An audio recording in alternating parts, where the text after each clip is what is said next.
Nação, o Mauro César foi no Barba Podcast e falou toda a verdade sobre a saída do Gabigol do Flamengo e você vai se surpreender. Se eu fosse você, assistir até o final, porque o que ele falou no final vai deixar você de cabelo em pé. Mas antes peço você dar aquela moral, se inscrevendo no canal, deixando o like, ativando o sino da notificação. Vou estar deixando os créditos para o Barba Podcast, o link vai estar na descrição e bora pro vídeo. O que você achou da saída do Gabigol, como foram feitos os últimos 2 anos aí de Gabigol, desde o momento em que os dirigentes, imagino eu, o Braz e o Spindle apertaram a mão, celebraram a renovação, e dali os 2 anos finais arrastando ali para não...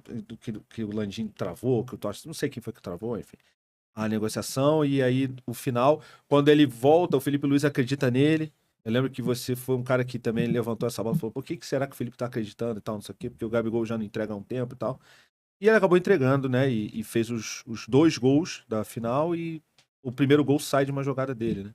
Mas o que você achou de toda essa condução desses últimos anos aí? E, assim, de uma forma geral, o que você achou do Gabriel no Flamengo? Eu acho, assim, que, primeiro, ele eu acho que é o grande responsável, porque ele caiu muito de rendimento, e eu acho que, infelizmente, né, eu não sou amigo do jogador. Se eu fosse amigo dele, eu falei, cara, tem autocrítica.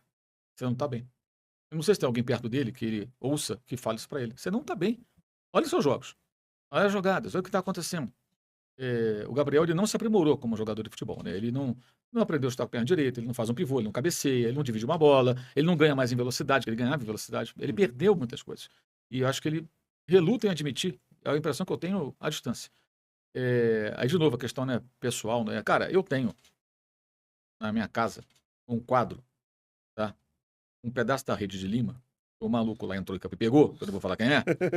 E aí me deu um pedaço de presente. Ele deu para um outro amigo que me deu um pedaço de presente. Legal. Eu peguei e fiz um quadro com o chute do Gabriel, a pedaço da rede está no meio, e embaixo a bola dentro do gol. Tá lá, vai ficar lá. Só sai no dia que eu morrer. Legal. E provavelmente vai ficar na outra parede, alguém vai botar na parede. Sim. Meu filho, provavelmente, Sim. que eu vou morrer antes dele. Por quê? Porque não mistura as duas coisas. Ali é o meu momento de torcedor, tá na minha casa, bicho.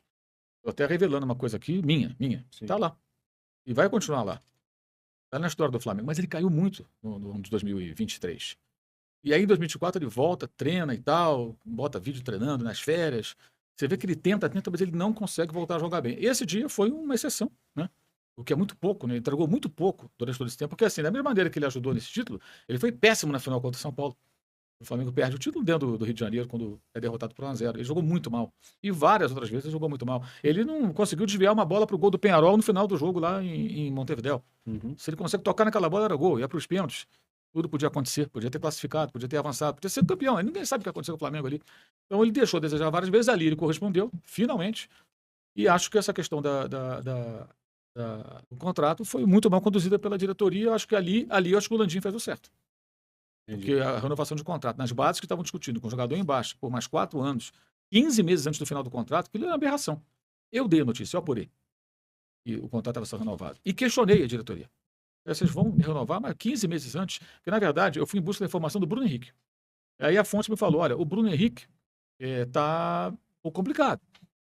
3 anos e tal, bababá, tá difícil. Mas o Gabriel tá bem encaminhado. Como assim? Gabriel, o contrato dele acaba no final de 2024, ainda faltam 15 meses. Longo, Por que essa pressa? Ele tá em baixa, vai renovar. Aí a renovação com aquela coisa de recompra, luvas, não sei o que e tal, aumento não sei de quanto. Eu falei, cara, nada contra, mas renovar o contrato. Mas por que isso? Por que essa generosidade do Flamengo com um jogador que tá em baixa? Né? Não deu para entender. Enfim, eu publiquei e tudo mais. A repercussão não foi muito boa, né? Muita gente depois deu a matéria também.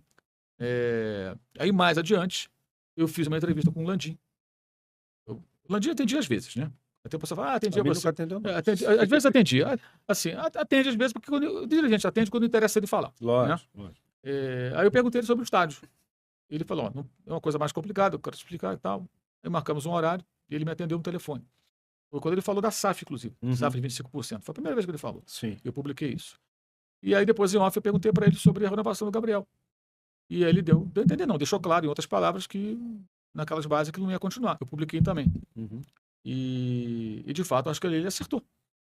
Ele é o presidente do clube, um contrato que não era interessante para o Flamengo, realmente não era, cabia a ele travar. Agora, se alguém antes acertou sem um aval do presidente, o erro está abaixo dele. Ele deveria pegar essas pessoas que estão abaixo dele e ter dado, né, um esporro no mínimo, né? Porque é raro. Sim. Então, ele não poderia ter acertado uma coisa. Agora, se ele concordou e depois voltou atrás, é outra história.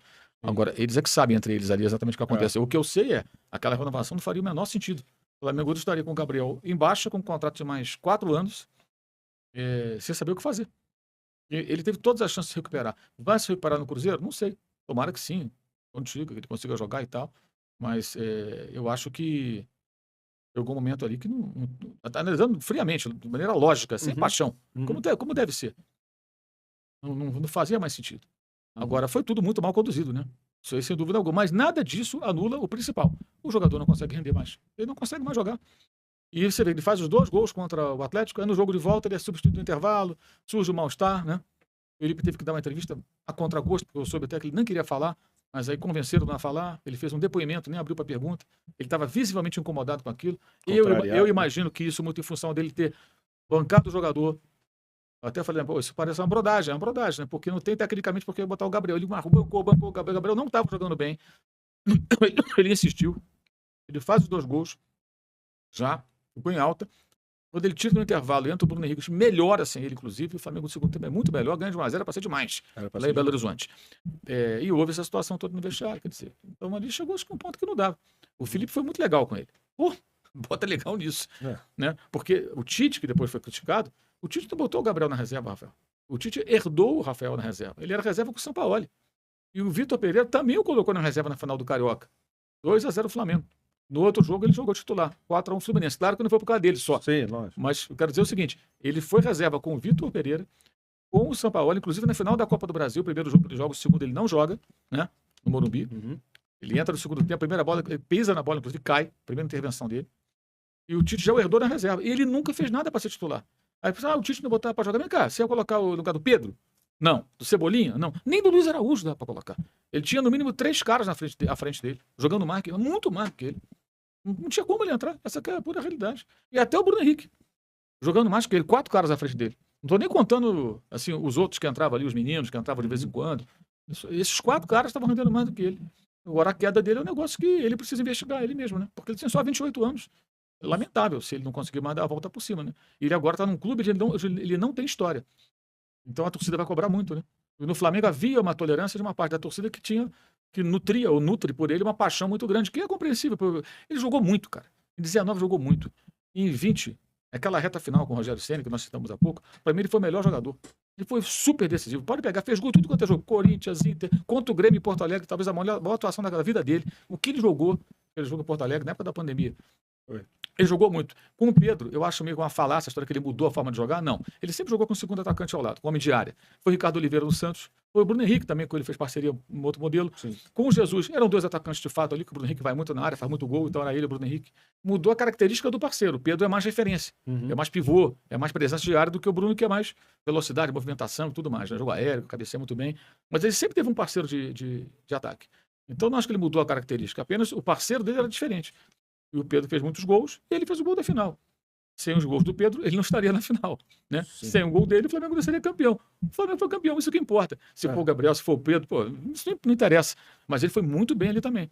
E jogou bem, colaborou pro time. Aí em 2023, quando ele botou a camisa 10, não acho que seja por causa da camisa, mas coincidiu, né? Aí tudo desandou. Tudo desandou. Eu acho, sinceramente, eu acho uma pena. E muita gente que acha, você critica. Não, critico quando tá mal, mas eu acho uma pena. E teve muitos episódios fora de campo que não poderiam ter acontecido, né? Aquela história de não fazer o exame lá, e depois ter até hoje envolvido em efeito suspensivo. A camisa do Corinthians, pô. Mandar um beijo pro Dorival. Pra que aquilo, né? Pô. O Flamengo perdeu um jogo decisivo, você vai na coletiva do técnico e você manda um beijo, pô. Não pega bem. É o que eu falei, tem que ter uma sensibilidade também. Você não pode se expor dessa maneira. Enfim. Nação, a saída do Gabigol do Flamengo já era esperada, né? A sua ida para o Cruzeiro marca o fim de um ciclo vitorioso no clube carioca. Mauro César sempre apontou a queda de rendimento do jogador e questionou a sua postura fora de campo, algo que pode ter pesado na decisão do Flamengo de não renová-lo. No Cruzeiro, ele tem a chance de recomeçar, provar que ainda pode ser decisivo, mas a pressão será grande. No futebol, ninguém vive só de passado. Agora cabe ao Gabigol mostrar que ainda tem lenha para queimar. Então, nação, esse foi o vídeo. Espero que tenha gostado. Se você gostou, se inscreva, dê seu like, compartilhe e comenta, porque é muito importante para o nosso crescimento. Eu vou ficando por aqui. e até o próximo vídeo.